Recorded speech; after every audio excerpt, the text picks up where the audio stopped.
അത് ഇന്നലെ രാത്രി ഒരു 11:30 മണി സമയത്താണ് മുഖ്യമന്ത്രിയുടെ പൊളിറ്റിക്കൽ സെക്രട്ടറി സഖാവ് ശശി എന്നെ വിളിച്ചത്. അദ്ദേഹം കണ്ണൂരിലേക്ക് വരികയാണ്, ട്രെയിനിലായിരുന്നു. ഇങ്ങനെ കൊയിലാണ്ടിയിൽ ഒരു കൊലപാതകം നടന്നിട്ടുണ്ട്.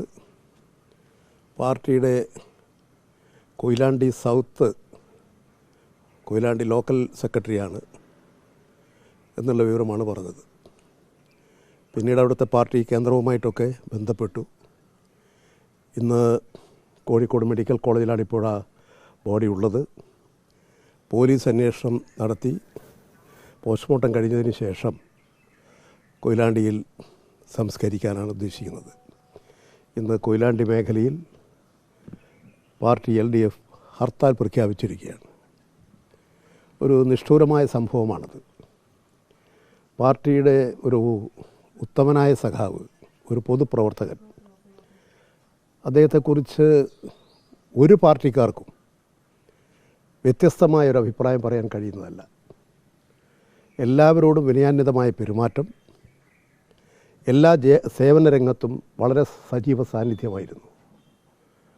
എല്ലാവരുമായിട്ട് അഭേദ്യമായ ബന്ധം പുലർത്തിയിട്ടുള്ള നല്ലൊരു പാർട്ടി സെക്രട്ടറിയാണ്. പകലിൻ്റെ ജീവിതത്തിൽ മറ്റൊന്നും ആഗ്രഹിക്കാതെ പാർട്ടി പ്രവർത്തനം നടത്തി അങ്ങനെ പ്രയാസകരമായ ജീവിതം നയിച്ച് മുന്നോട്ട് വന്ന പാർട്ടിയുടെ ഒരു നല്ല സഖാവിനെയാണ് ഇന്നലെ രാത്രി നിഷ്ഠൂരമായി കൊല ചെയ്തത്. കൊല ചെയ്ത കൊലയാളി തന്നെ പോലീസ് സ്റ്റേഷനിൽ ഹാജരായി അവിടെ കുറ്റം ഏറ്റുപറഞ്ഞതായിട്ടാണ് വാർത്തകളിലും മറ്റ് ഔദ്യോഗികമായ സ്ഥിരീകരണത്തിലും വന്നിട്ടുള്ളത്. കൊലപാതകം നടത്തിയവന് പാർട്ടിയുമായിട്ടൊരു ബന്ധവുമില്ല. ഒരു 5-6 വർഷമായിട്ട്. 6 വർഷങ്ങൾക്ക് മുൻപ് പാർട്ടിയിലുണ്ടായിരുന്നു. പക്ഷേ ചില സ്വഭാവം, ശീലം, ഒരു ക്രിമിനൽ വാസനയുള്ളതായി പാർട്ടിക്ക് മനസ്സിലായി. അപ്പോൾ തന്നെ പാർട്ടിയിൽ നീക്കം ചെയ്തു. പിന്നെ ദുബായിലോ മറ്റോ പോയി കുറച്ചു കാലം അവിടെയായിരുന്നു. അവിടെ നിന്ന് തിരിച്ചു വന്നിട്ട് 5-6 മാസമായി എന്നാണ് തോന്നുന്നത്. പക്ഷേ ഈ നവമാധ്യമ രംഗത്ത് ഇടപെടുന്നുണ്ട്.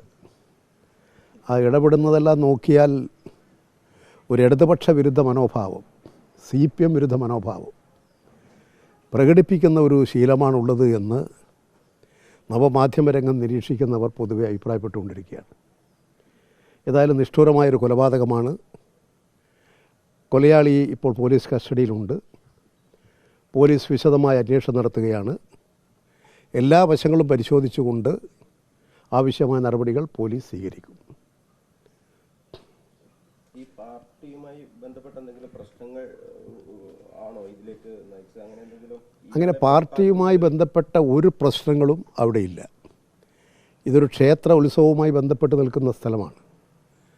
അപ്പോൾ അവിടെ ഒരു സന്നദ്ധതയോടുകൂടി തന്നെ വന്ന്, അതുകൊണ്ടാണ് പത്രങ്ങളൊക്കെ എഴുതി മഴുകൊണ്ട് വെട്ടിയിട്ടാണ് കൊന്നതെന്നാണ്. അപ്പോൾ ഒരു തയ്യാറെടുപ്പുണ്ട് എന്നുള്ളതാണ്. CCTV തന്നെ ഇപ്പോൾ മാധ്യമങ്ങൾ പറയുന്നത് നിരീക്ഷിക്കാൻ കഴിയാത്ത നിലയിൽ എന്തോ ചെയ്തിട്ടുണ്ടോ സംശയം പ്രകടിപ്പിച്ചിട്ടുണ്ട്.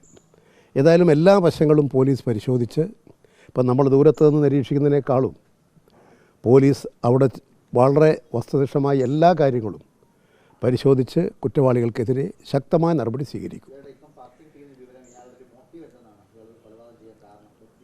അത് ഈ കൊലപാതകം ഇങ്ങനെ കൊണ്ടു നടക്കുന്ന ക്രിമിനൽ സ്വഭാവമുള്ളവർക്ക് ചെറിയ വിരോധമുണ്ടെങ്കിൽ പോലും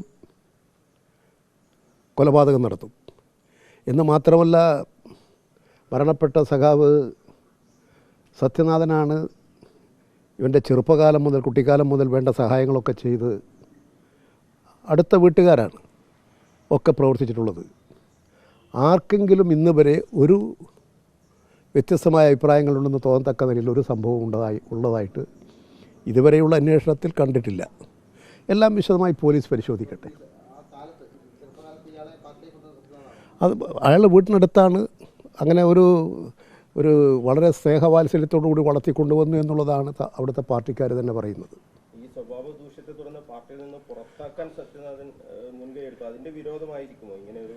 അല്ല, അതെല്ലാം പോലീസ് പരിശോധിക്കുകയാണ്. അതിൻ്റെ എന്താണ് വിരോധം, അങ്ങനെ ഒരു വിരോധം തോന്നുന്നതിനെ എങ്ങനെ മാത്രം ഈ കൊലപാതകത്തിലേക്ക് എത്തിച്ചു എന്നുള്ള കാര്യങ്ങളൊക്കെ പോലീസ് സമഗ്രമായ ഒരു അന്വേഷണത്തിലൂടെ കണ്ടെത്തും.